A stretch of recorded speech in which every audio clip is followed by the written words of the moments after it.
Buffalo Bulls are with us. They play Texas Tech tomorrow, 5:10. First game of 2 games. Dante Carruthers, C.J. Massenberg, Nick Perkins represent the student body. And we're going to go right to questions for the 3 gentlemen here. First question's right there. Thank you. This is for Nick and C.J. What do you guys see that they do defensively that makes them so tough? C.J. first, then Nick, please. It's really their help defense, and of course it helps to have the type of athletes that they have, you know, with the length that they have and their jumping ability. So you beat the first line of defense, it's always going to be a second guy ready to challenge your shot or even block your shot, and they're also good at taking charges. Everybody on their team takes charges, so that's one of the reasons why they're good on defense. Yeah, kind of what CJ said. You know, the charges, and also they kind of force everything one way, which is, you know, it's kind of different than what we used to seeing. And I think I think that's what kind of makes their defense so good.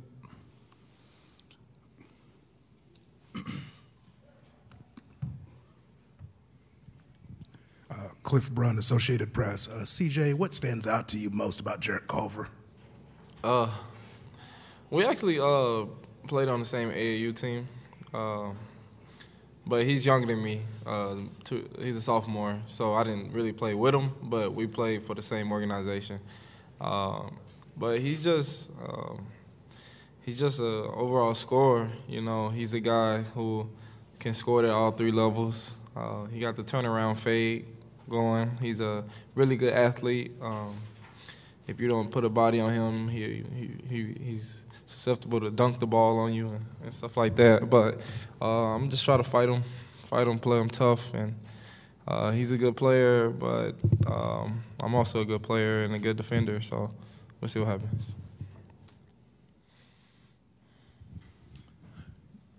Chuck Carlton, Dallas Morning News. Question for CJ. Could you just walk me through your path from South Oak Cliff to Buffalo, and was Tech or any of the other Big 12 teams in on you in terms of the recruiting process? What was that like for you?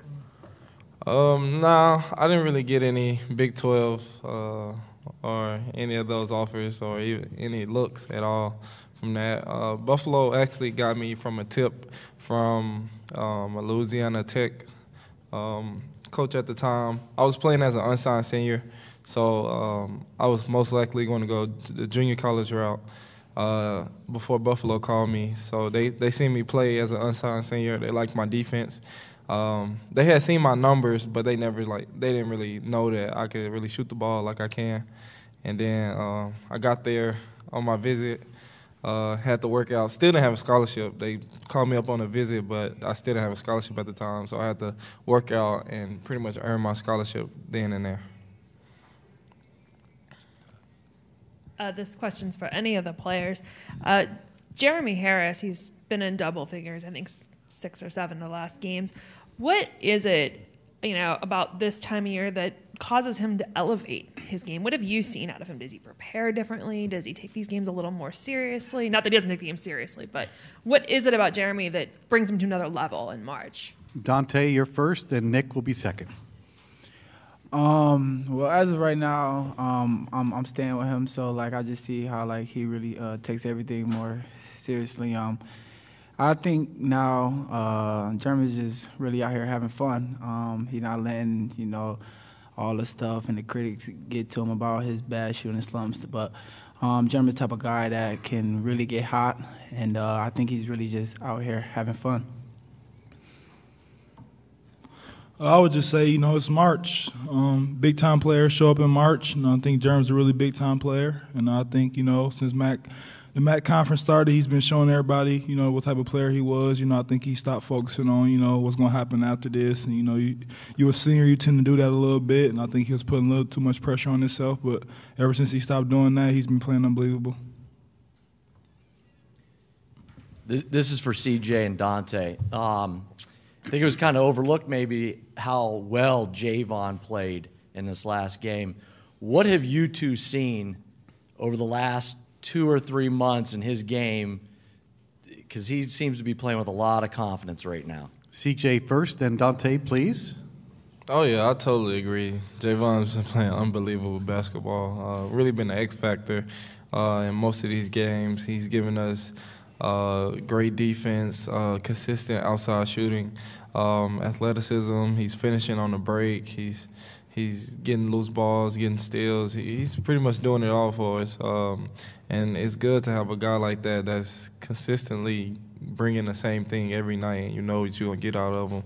And he's showing flashes of his greatness and for years to come, what he's capable of. Yeah, just to add on, CJ pretty much touched on everything, but he's starting to really see the stuff that he can do with his size. He's a big 6'3", 6'4", physical guard, can shoot it, so that's pretty tough at this level. And Javon is the type of guy that takes pride in everything, and his defense picked up tremendously, and that's one thing that our coach has been loving as of right now, and of course his shooting.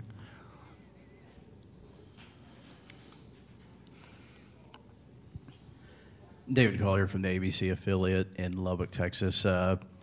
For Nick and CJ, first off, is Texas Tech defense the best defense that you guys have probably seen this season? And to follow up on that, do you guys get up more knowing that it's one of the best offenses in the nation against one of the best defenses in the nation? You want to prove yourself against a group like that? Nick, you're first, then CJ, please. Oh yeah, definitely.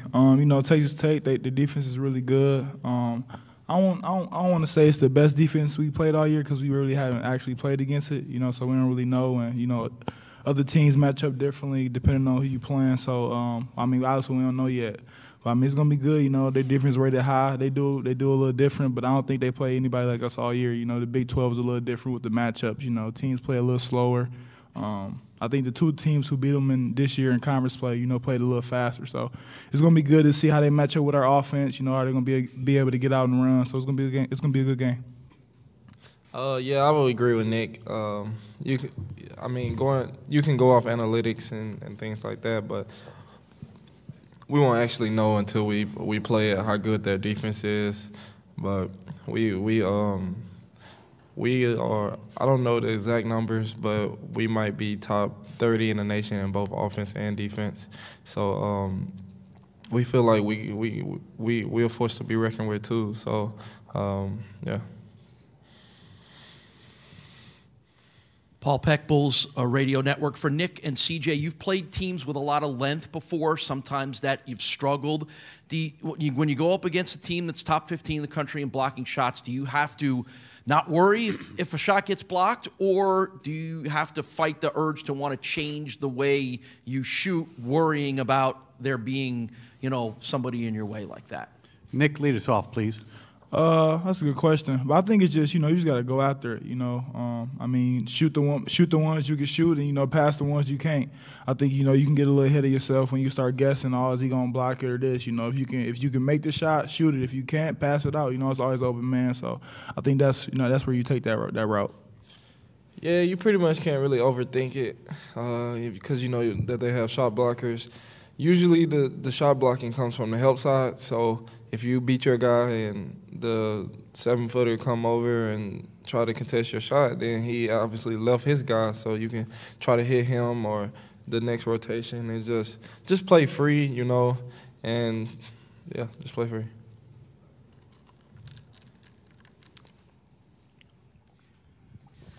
For Dante, CJ mentioned the fact that you guys are such a great defensive team.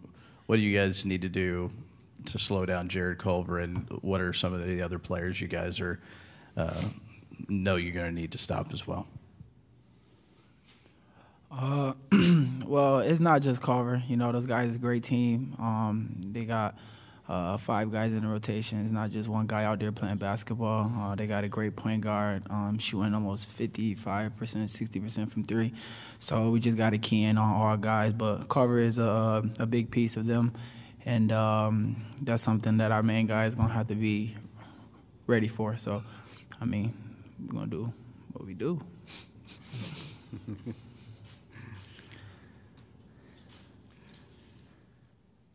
Anything else for the Bulls of Buffalo? All right, gentlemen, thank you very much. You're excused. Head coach will be right up. Good job. Good job. Good job, guys. Good luck.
Head coach of Buffalo is here. Nate Oates, we're going to ask him to start off with a statement about the day in between games, and then we'll go to questions. Nate, please. Yeah, I mean, it's a little bit better than last year. Last year we've had that night game and had a quick turnaround. At least we got to play in the afternoon and got our legs under us a little bit last night and got to watch some video, with the evening to prepare for it. So then we don't play again until 5 o'clock tomorrow. So we got a little bit more time in between games than we did last year. I think our guys are a little bit more mature. Last year we were just really excited to get that first win in school history in the NCAA tournament. This year we'd already won last year. We were expected to win. We were the favored team. So I think our guys are a little bit more locked in, which we're going to need to be because Texas Tech's unbelievably good. They're hard to score on, and we've got our hands full. So but we've got a mature group. I really like our group, and I think they're pretty locked in here. Hopefully our bodies are rested enough and we can play with a lot of energy tomorrow.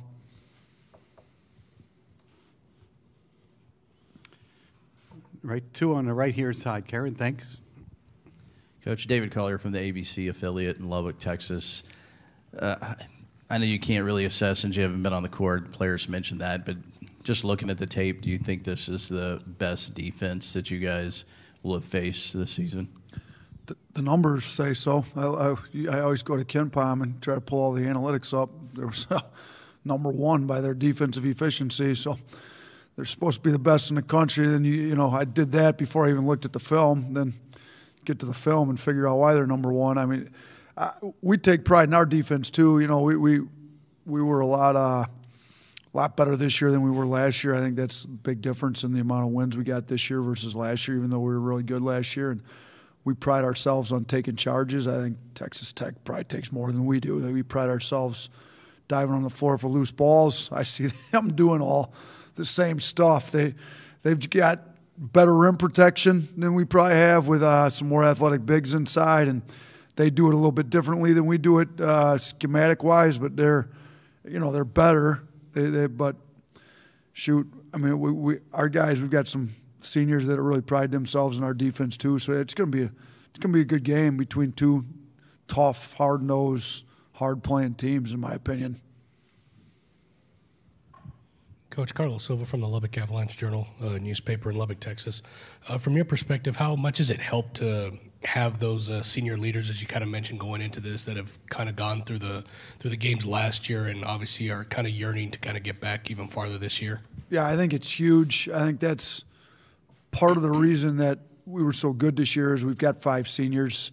Typically, we've been more experienced than the teams we played. Now coming into tomorrow's game, you look at Texas Tech's roster, they got 3 seniors in their starting lineup. 2 of them are fifth-year seniors. Then the sophomore they've got is supposed to be a lottery pick.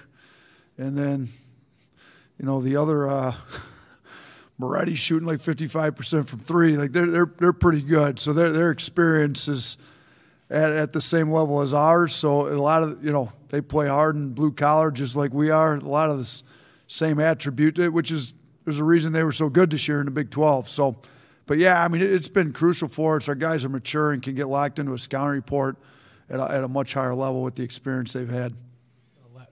Then a last question for me, Coach. Obviously, in the NCAA tournament, you may be playing a team you may not have seen before. Have you seen Texas Tech before? Have you kind of crossed paths with Coach Beard at all throughout your career? No, so there's kind of 2 aspects to that. So first off, I have not. I just met him for the first time in the hallway. Great guy. Friends of mine or friends of his, as is the case in this profession sometimes. But I will say this. I've respected him from afar for a long time. I mean, I'm a junkie. He's a junkie. I mean, he's coaching out of his car 6-7 years ago. Some, semi-pro ball, whatever it is, to stay in the business. And now all of a sudden, next thing you know, he gets a D2 job, gets a Arkansas Little Rock. They, bang, bang, bang. Next thing you know, he's one of the best coaches in the country. So from a guy that was a high school coach 6 years ago and a guy that, really respects guys that maybe took a non-traditional route to get where they're at, I got a ton of respect for him and really look up to him that way. As far as watching them, I'm a big analytics guy. Midway through the year, I went and looked at the best defenses in the country and pulled a bunch of film on them.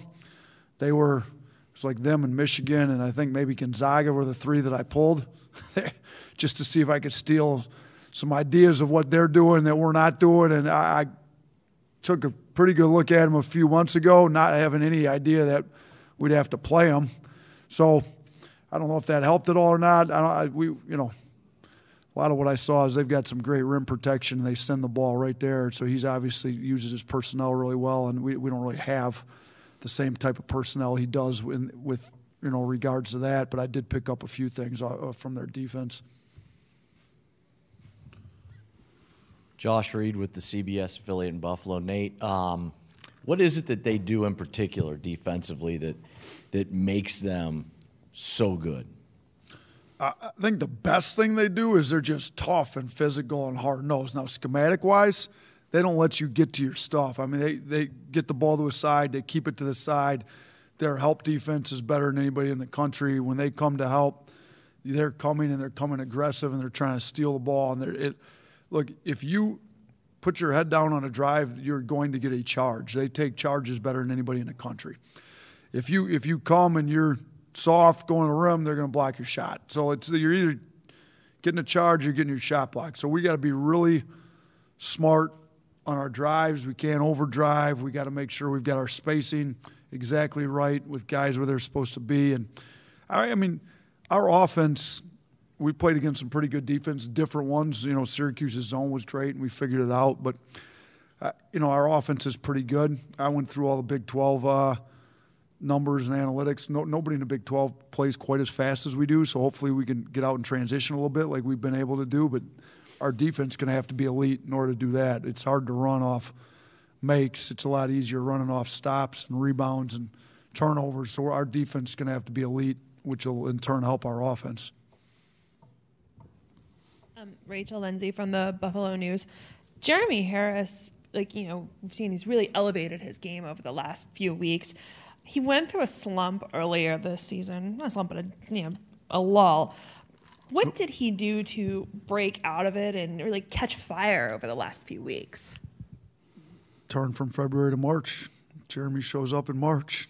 You look at last year, everybody said he was in a slump last year, and all of a sudden it got winning time, and Jeremy, for whatever reason, turns it up. I mean, honestly, me and him talk. I personally took him through workouts for a week and rebounded for him and spent a lot of time with him. After a week, I said to him, I'm like, Jeremy, there's nothing wrong with your shot. They're all going in. He goes, yeah, I know. I said, well, then just shoot the ball. What are you doing? Quit being passive and be aggressive. And I think that was down in Ohio, the shoot-around the night before the game at Ohio. And he, kind of since, and March came and he picked it up. But the other thing he's been doing well is he won the Hard Hat Award last game. I tell our guys, lose yourself in the game, rebound, get deflections, take charges, just do all the dirty, grimy work that, that people don't necessarily think about being hero play, and all of a sudden you just lose yourself in the game and your offense comes. So we kind of do a correlation. When you win the hard hat, you frequently also lead us in scoring. Jeremy won the hard hat last night and led us in scoring with 21. Nick Perkins had the highest plus-minus in the game and led us in scoring. So, and they both led us in rebounding too. So when they're both really active doing the other stuff, the offense follows. So I think he's also just gotten to the point where the more he thought about his shot, the worse it got. Like, quit thinking about your shot. Just, if you're open, shoot it, be aggressive. Think about making winning plays in every other area of the game, and your offense will come. Coach, I think maybe it was overlooked by some people that how well Vaughn played in this last game, and then kind of how well he's played the last couple months. Where have you seen him grow since maybe the midway point of the season, and where's his confidence level right now? As high as it's been since he's been in college. I mean, he's, again, a little bit the same with Jeremy. He's really started to pick his defense up over the last month and a half or so, and the offense followed. I mean, we put him on Dort, which is a tough matchup. I mean, Dort's arguably their best player. And until, Jeremy had that kind of weird, unfortunate, bad turnover where Dort hit the three off it. Until he hit that three, like, Dort only had 7 for the game, so he had 4 points. And I don't think he had him on Vaughn. If I remember right, I don't think Vaughn gave him a bucket. So for Vaughn to do the job that he did on Dort speaks volumes to where he's come since the beginning of this year. And we've got 2, I think, elite-level defenders in Carruthers and Jordan. Carruthers Defensive Player of the Year, and Jordan's right there with him. I mean, he'd be the odds-on favorite to win Defensive Player of the Year in our league next year because he was right there with Carruthers all year this year. So we got those 2 already, and when you add in Vaughn, that gives us a pretty lethal backcourt as far as our defensive weapons go. And then Massenburg's pretty good himself, too, getting locked in. So that's really, to me, where Vaughn's picked it up is on the defense. And then, you were at a lot of our games. His rebounding came – I mean, he won us some games on his offensive rebounding just because he's playing so hard, playing the right way. And for him to be a sophomore doing that, he's got a huge upside here in this program.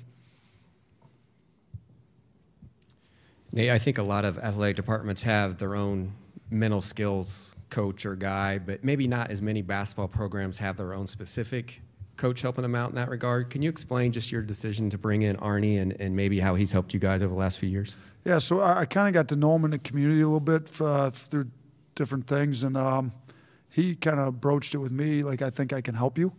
That was not last year, the year before.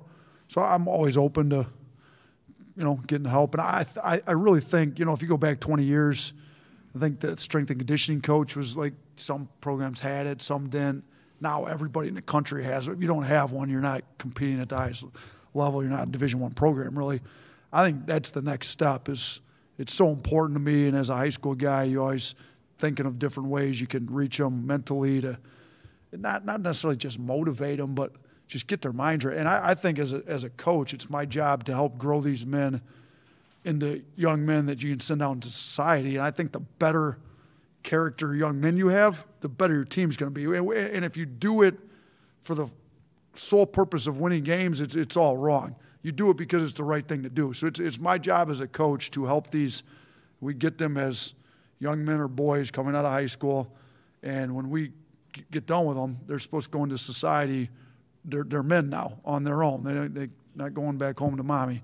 So to have a character coach, a mental skills coach that can do all types of different things. And Arnie's got a background. He's a licensed psychotherapist, a counselor, all that. He's able to do one-on-one sessions when we need it. He's been great with the team. So we did it part-time 3 years ago, or not last year, the year before. And then that summer, he said, I either want to be all in or, he's kind of all in or not. So we sat down and we developed a whole culture playbook with him and our staff. We instituted it that summer. He came in twice a week during the year, meets with the team once a week, comes in another day, does individual meetings if guys need him, or just observes at practice and there to bounce ideas off. And then last summer we did a whole summer retreat where we went down. It's been really good. Our guys like it. They respect him. You know, the fact that he's a licensed therapist, he's not, by law, he's not able to even share with me some of the stuff the guys share with him. So they've got a guy that they can go to when they've got off-the-court issues that's trained on how to do it and can help them work through them, and knowing that, you know, coaches aren't necessarily even going to get all the information. He's not allowed to share it all with me. So he's been great. I think it's been really helpful. I think a lot of programs are going to start to go that direction in the future. Right there on the end. Thank you. Jonah Bronstein, Niagara Falls Gazette. Your ball pressure, Dante, Devontae, having two guys like that, how valuable is it, and how much of a factor has that been in your team defensive success? Huge. I mean, it takes teams out of what they want to do. It was big last year with the Arizona win. They wanted to get the ball into Ayton and Ristic. Ball pressure makes that really hard. You know, we fronted the post, get backside with all the pressure. They can't pinpoint passes. Yesterday, against Arizona State, we had, you know, a size disadvantage inside. Again, the harder we pressure the ball, the more hard it is to get the ball in the post to make us pay for our size mismatch. And then on the other end, then, you know, we can stay with Jeremy at the 4 because our guards pressure the ball so hard and really help him out, guard another big, and that big can't guard Jeremy on the other end. So those guards know it. Jeremy knows it. They all work together. These guys love each other, and they really, you know, love helping each other out that way. These guards know that our bigs maybe are outmatched at times and need some help, and that ball pressure gives it. The other thing it does, it forces turnovers. I mean, you get a deflection, the ball's dead, they pick it up, and then all of a sudden everybody's blowing handoffs up. I mean, you saw, like, Remy Martin had a hard time getting the ball back to run their offense like they wanted to do, so it took them out of sync. And, you know, we're going to have to try to do some of the same. Now, it's going to be a little bit harder. Mooney's so big and strong, and Moretti's really smart, but it's still going to be big. It's who we are. I mean, we've got 5 non-negotiables on defense, and number one is ball pressure. Like, if we're not pressuring the ball in practice, we call it game over. You blow the whistle, game over, get